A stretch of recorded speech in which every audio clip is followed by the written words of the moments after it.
Peace be with you. It's Thursday. It's Friday. Friday. Juma. April what? 25th, is it? My goodness. How time flies. It's 24th. 24th. Anyway, this is the continuation of my spiritual autobiography. I'm sorry about the camera work. I'm limited by the cords. One of my cords is acting up, so it's a short cord, so I got to shoot from the side here. This is the continuation. This is video number 16, my spiritual autobiography. And I was just beginning a new chapter when it was cut off. It was chapter 8, the tailwind from the creator of the universe. Okay, here we go. Then I did some hitchhiking around the country, went and visited some old friends, took a break, got off the college conveyor belt that was leading me to a place I did not want to go. But I did know that until the conveyor belt, I didn't know that until the conveyor belt was almost at its destination. This broke my parents' hearts. I will go into that later, but there is a happy ending. A little while after that, Stephen and the caravan returned to San Francisco, realized they did not want to live in the cities anymore, chose the place from the tour with the best vibes, and put down a down payment on some good farmland south of Nashville, Tennessee. That was the beginning of The Farm, an intentional community that began as a Technicolor Amish-style hippie monastery, where if you were holding hands with your sweetie, you were engaged, and if she was pregnant, you were married. Truth, healthy kids, good vibes, being vegetarian were the order of the day at the farm. Stephen was the teacher, not the leader. He said that, and this is paraphrased, forgive me if it's not the exact words, he said something to the effect of, if you lose your leader, you're leaderless, but if you lose your teacher, hopefully he taught you something that would help get you by. So he said he was a teacher, not a leader. The farm read ads in the newspapers that if any young woman was pregnant and was considering abortion, to come to the farm, have the baby, and leave it there where it could be raised.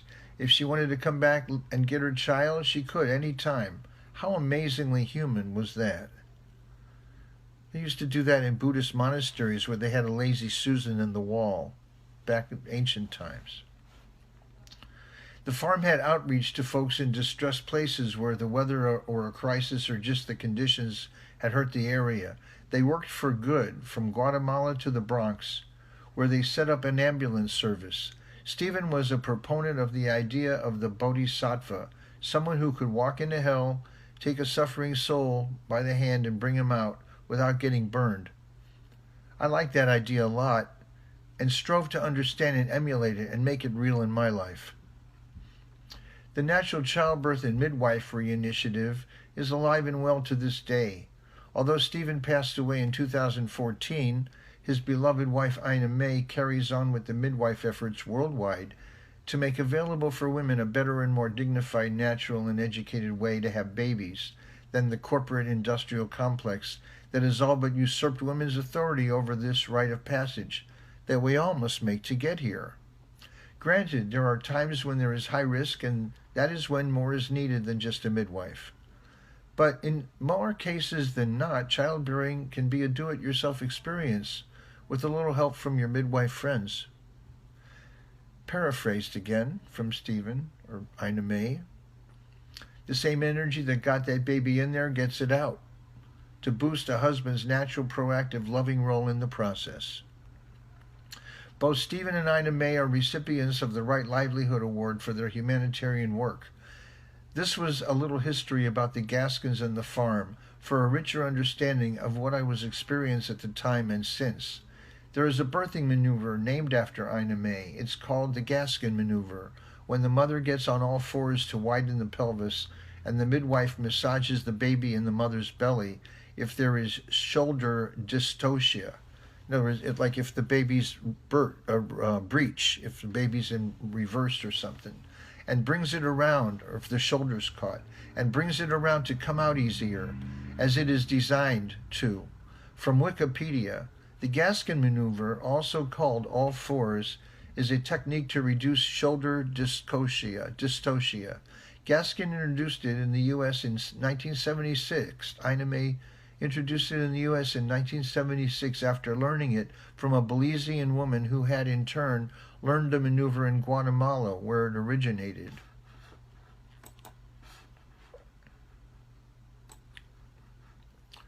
Shortly after I dropped out of college, after hitchhiking around a bit, in 1972 I went down to the newly established farm to meet with Stephen to ask him if I could live there. I entered his bus and sat down and waited for him beside his calico blanket covered bed that took up most of the front half of his converted caravan bus. Then I looked at the bed again, and there he was, stretched out on it, relaxing on his back, with his hands behind his head, smiling. It was my second experience with invisibility. Nothing was mentioned, just a mutual silent recognition that there is more to life than meets the eye. It was like the Cheshire Cat. It was like he wasn't there and then he was there. And I wasn't tripping or anything like that. He asked me if I was running away from anything or anyone. I told him no, but that I had been reclassified 1A after hearing him speak in Columbia, Missouri, and dropping out of school to find my peace and my path, because subliminally seducing people to buy things was not something I was interested in doing, and didn't realize that was the end game of my educational journey until I was almost there. That is how they hook people. I told Stephen about the illuminating night as I read my new draft card, how I noticed my heightened state of awareness, that it read on the back of the card that it was the property of the U.S. government and not to fold, bend, or mutilate it, and since it stated that it belonged to them, I sent it back, I told him. I told him about my adventure going for the physical in St. Louis. We both had a good chuckle. Then he got peacefully serious and said I needed to get straight with them before I could go live on the farm. I had little or no money, the clothes on my back, and a small pack, and I asked myself out loud, how was I supposed to get all the way back to my draft board in New Jersey from rural central Tennessee?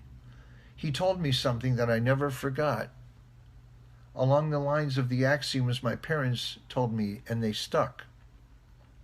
Stephen told me, when I presented to him my dilemma of getting back to New Jersey from Tennessee to get straight with the draft board, he said, when you want to get straight with the universe will give you a tailwind. The universe will give you a tailwind. He hooked me up with a ride in a farm truck that was going up to Nashville for supplies, an hour north of the farm, where the interstate highways had on-ramps. I got off near the interstate ramp, headed north, stuck out my thumb, and within half an hour, caught one ride to within a block of my parents' home in New Jersey. In New Jersey, from a guy who was driving to nearby New York City. He went a few miles out of his way off the turnpike to get me close to home. Yes, the universe, or rather the creator of it, does give a tailwind to those who seek to get straight, to put their lives in order. I went to my local draft board, told them how I felt from the heart, and they just let me go, gave me a 1H instead of a 1A, and said I was free to go. I looked it up, and here's what it said. 1H, registrant not currently subject to processing for induction. And that was it. I never heard from them again. I'm going to end right there. And this is video 16, to be continued.